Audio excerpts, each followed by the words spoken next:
예.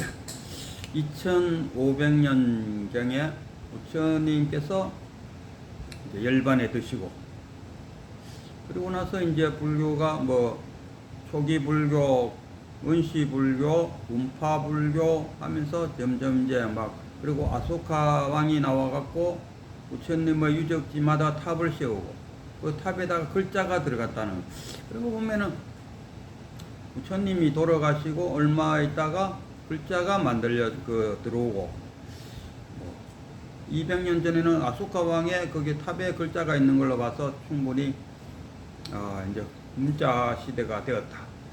그리고 문자학이 되기 전까지는 그 부처님이 돌아가시고 1차 집계를 해갖고 거기서 부처님이 했는 이야기 안 했는 이야기를 정리하는 결집이 있었다는 거예요. 그래서 아난이 와서 나는 이렇게 들었다, 여시아무 이런 이야기가 나와. 그래서 쭉 이제 구전되어 오다가 책으로 엮여주고, 그것이 암경이라고 그러죠. 암경. 그래서 저쪽에 남방 불교의 정통 불교에서는 우리는 암경만 경전으로 치고, 그 이후에 이제 1세기경부터 한 5세기경에 대성경전이 나왔다는 거예요. 이 불교가 부처님 가신 이후에 쭉 오다가 중론도 나오고 또 유시각도 나오고 소성, 대성으로 막 이렇게 나눠졌다는 거예요. 이 불교의 이 흐름을 읽지 못하는 사람은 어느 한 시점에 그 부처님의 한 말씀에 딱 매여 있는 사람, 이런 사람 우리가 말뚝에 매인 염소다 이렇게 그리고 부처님께서는 무아를 이야기했는데 무슨 또 그 참나는 또 무슨 이야기고 이런 이야기.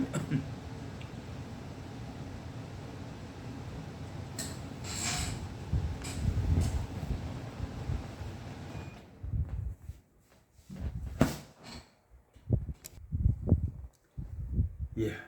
2500년 전에 석가모니 부처님께서 또 열반에 드신 이후로 이제 그 짧은 기간을 원시 불교, 초기 불교 이러지 않습니까? 그러다가 100년이 지나고 이제 분파 불교 시절에 접어들고, 또 한 200년이 지나니까 아소카 왕이 전 인도를 통일하고 그 국교를 불교로 내세웠다는 거예요. 그래서 탑을 세우고 그 탑 밑에 여기가 부처님의 태어난 곳이다, 성도한 곳이다, 이런 식으로 글자를 새겼다는 거예요. 그때부터 글자가 이제 출현되고, 글자 없는 그 시절에 그 부처님 돌아가시자마자 가섭이가 집회를 열어갖고 부처님 말씀인지 아닌지를 구별하고, 거기 아난이 참가해서 여시아문, 나는 이렇게 들었습니다 하고 이야기 쫙 하면은 그때 500대중 500명의 아난들이 맞습니다 하면은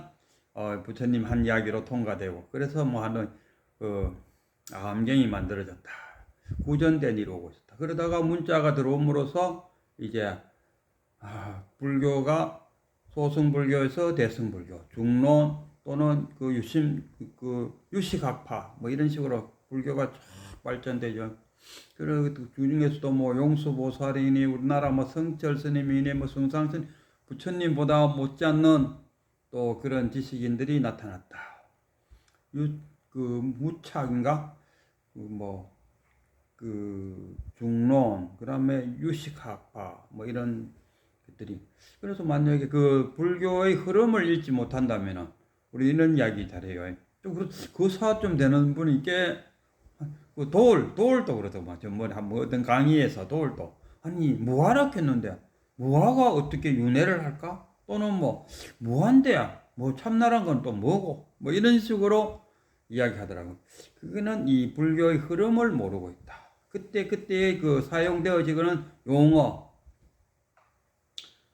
그 불교가 인도에서 만들어져 갖고 중국으로 넘어오면서 인도말이 중국말로 변화되고, 또 중국 자체에서도 중국에는 그 당시에 장자, 노자 사성이 가득 있었다면 그 장자, 노자가 불교로 들어오면서 용어가 엄청나게 늘어나 버렸다. 비슷한 말이 어떤 건 심한 거는 한 100개도 내가 아는 거면 한 10개도 넘더라고요.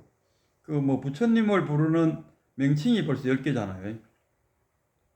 그러듯이 이 불교의 전체 흐름을 읽지 못하면은 불교를 제대로 이해를 못하고 그 당시 우리가 이제 한 500년, 지금 우리가 2022년이잖아요. 그러면 2000년을 잡고 500년 전에 만들어진 책이라 하면 지금으로부터 1500년이나 지났다.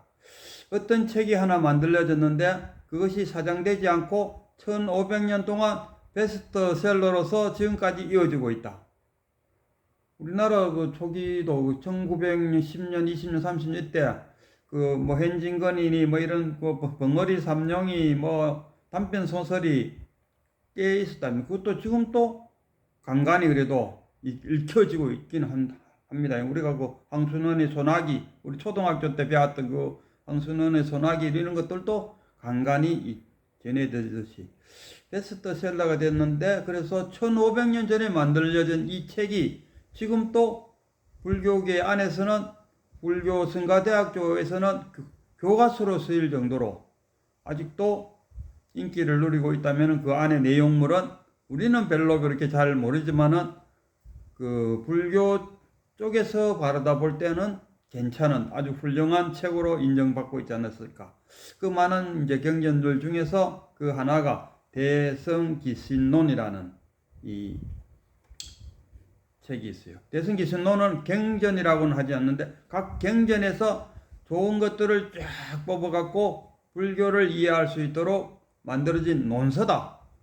그 우리가 삼장법사 하잖아. 삼장법사가 뭡니까?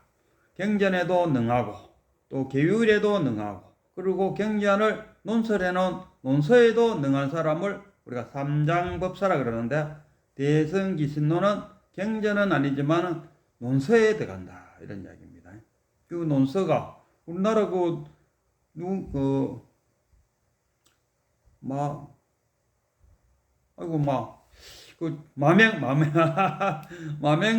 마맹보살이 대성기신론을 지었는데 그 내용을 보니까 마맹시대에 나온 책이 아니야. 누군가가 책을 만들어 갖고 그 저작자를 마맹이라는 이름을 그냥 사용했을 거야 하는 학자들도 참 많더라고요. 그런 거는 별로 마맹이든지 맹마든지 개똥이든지 누가 그 책을 지었는지는 별로 그렇게 중요하지가 않다 아닙니까? 그 안에 들어있는 내용, 이 내용물이 어떤 거냐? 내용물이 그래도 우리가 신라의 원효스님, 아마 우리도 신라의 원효스님 대단한 분으로 생각하잖아요. 그분도 역시 마맹이 지은 대성기신론에 거기다가 또 다른 논설을 또 만들어내 갖고 그것이 중국 지역에 쫙 또다시 그 베스트셀러가 될 그 당시에, 지금은 모르지만 그 당시에 그렇게 할 정도로 이 대성기신론이 그 가치 있는 논서다. 그래서 저도 읽어봤는데 그 단점을 하나 이야기하자면 너무나 그 상세하게 세분적으로 들어가면서 거기에 용어들이 쫙 깔려버리니까 이렇잖아요. 마을에 사는데 어떤 마을에 사는데 그 자기 그 남향의 마을 같으면은 동쪽에서 해가 뜨니까 동쪽에 있는 산을 앞산이다 이렇게 이야기하면 그 산 넘어 있는 사람은 왜 됩니까? 그 뒷산이 되잖아요. 그 똑같은 산 하나를 두고 앞에 사람은 앞산이라고 하고 뒤에 사람은 뒷산이라고 하겠긴 해. 헷갈리는 수가 많아요. 그래서 얘도 용어들이 많고 장자 논어 노자 이런 데서 사용하던 그 용어들이 다 들어와 놓있긴 해. 이해하기가 어렵다. 그 말이 그 말 같고 그래서 어려운데 그 안에 들어있는 사상만 끄집어내서 이야기하자면 이렇습니다. 일심입니다. 그냥 참나는 우리 어떻게 작용하느냐? 참나가 어떻게 작용했을 때 그 최상용으로 또는 법신, 보신, 하신 이렇게 세 가지로 나눠요. 그러면 우리가 최상용이나 법신, 하신, 이거 법신, 하신, 법신, 보신, 하신 이렇게도 표현하고 최상용이라고 같은 이야기인데도 다 다르게 말하니까 이거하고 그럼 다른 건가? 뭐 이런 헷갈리게 만드는 같은 이야기입니다. 뭔 말이냐면 그 본체를 갖다가 그 참나 그 자체를 갖다가 체로 하고 이제는 법신이라 하고 뭐 이름이요 너무너무 많다니까 다 같은 이야기. 본래 내 일심 참나 그것이 그 용으로 쓰인다 또는 화신으로 쓴다. 우리가 비로자나 부를 우리가 법신이라 하고 부처님을 우리가 대중들에게 이제 불법을 전해줬으니까 부처님을 화신으로 이야기해요. 최상용 쓰일 용자 쓰이고 있다. 그리고 지금 우리도 지금 이 몸뚱어리 지금 여기 사바세계에 와서 일도 하고 밥도 먹고 뭐 별짓 다 하지 않습니까? 이게 최상용 할 때 용이고 법신, 보신, 하신 할 때 이 몸뚱어리가 하신이라.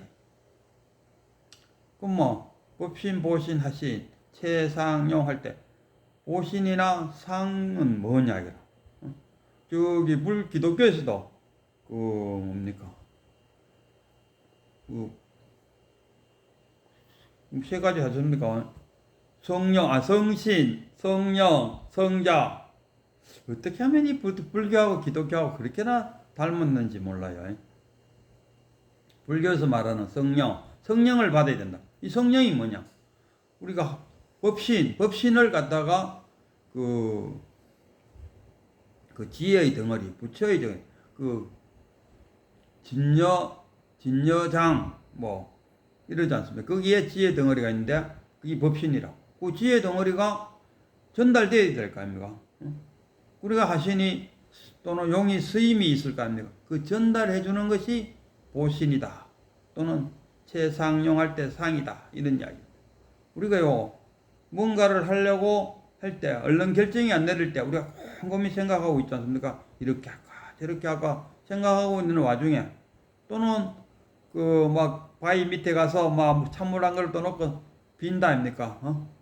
어떻게 해줬으면 서울 간 내 아들이 무사히 집에 돌아오도록 해주세요라든가 뭐 하잖아. 그러면은 그 멍 소리가 들려요. 걱정하지 마라. 내가 너희 아들을 잘 보호해줄게 하는 소리가 들린다. 그 소리를 듣고 안심을 한다 아닙니까? 그 소리가 뭐냐?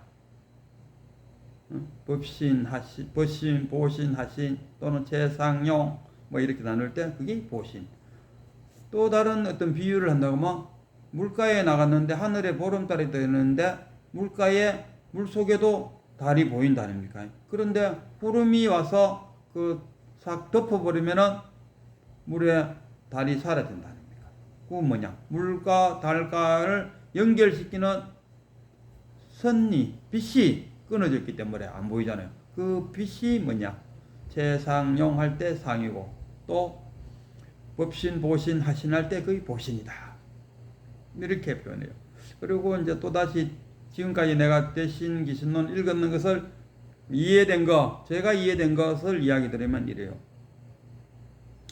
우리가 그 12연기의 무명부터 12연기가 무명부터 시작. 무명, 향식, 육입, 육식, 육진, 뭐 육경, 뭐 이런 식으로 해서 촉, 수, 애, 치, 유, 생, 뭐 이렇게 나가지 않습니까? 그래서 가장 첫 번째가 무명이다.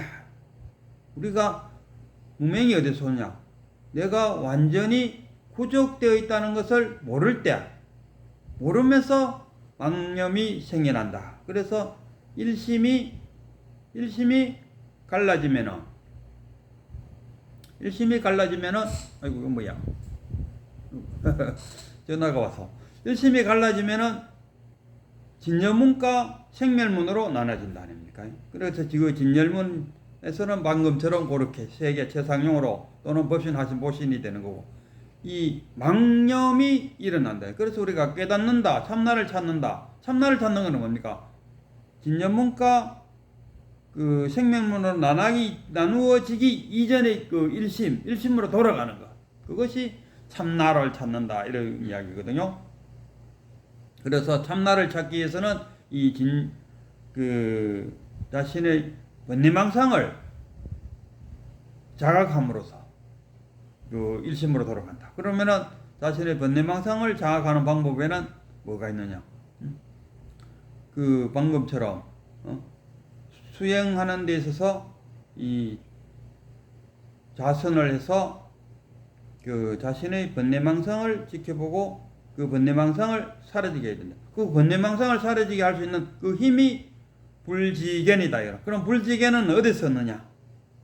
경전, 어록, 그 방편 법문을 통해서 방편 수행을 통해서 그 부처의 지혜, 그게 불지견이지 않습니까? 부처의 지혜를 얻어서 자신의 번뇌망상을 탁 자각함으로써 그걸 우리가 발심이라 그러더구만. 그걸 발심함으로써 바로 깨달음을 얻을 수 있다. 지금 대승기선론에서 이야기하는 지금까지 제가 이해한 거, 내가 지금 전달이 바르게 됐는지 안 됐는지 모르지만 내가 느낀 바로는 지금 이런 행위였어요. 그래서 우리가 참선 수행을 한다 했을 때 수행에는 두 가지가 있다. 그 심신, 신심, 마음을 믿는다. 심심 수행. 또 하나는 방편 수행. 우리 부처님의 말씀 전부 다 우리랑 방편 법문에 그러잖아. 방편. 무슨 방편이냐? 깨달음을 얻기 위한 하나의 수단. 이것을 우리가 방편이라고 하죠. 그래서 방편 수행도 있고 바로 자기 자신의 번뇌망상을 탁 자각함으로써 깨달음을 얻을 수 있고, 근데 그 탁 깨달음을 얻을 수 있는 그 힘이 자신의 순수한 마음이거나 또는 방편 수행을 통해서 불지견을 얻어서 그 불지견으로서 자기의 번뇌망상을 지각할 때 깨달음을 얻을 수 있다 하는 게 아마 이 대승기신론이 이야기하고 있는, 아직도 저는 이제 대승기신론의 한 3분의 2 정도를 지금 보고 있습니다. 나중에 다 본 이후에 다시 또 한번 이 대승기신론의 값어치를 말씀드리겠습니다.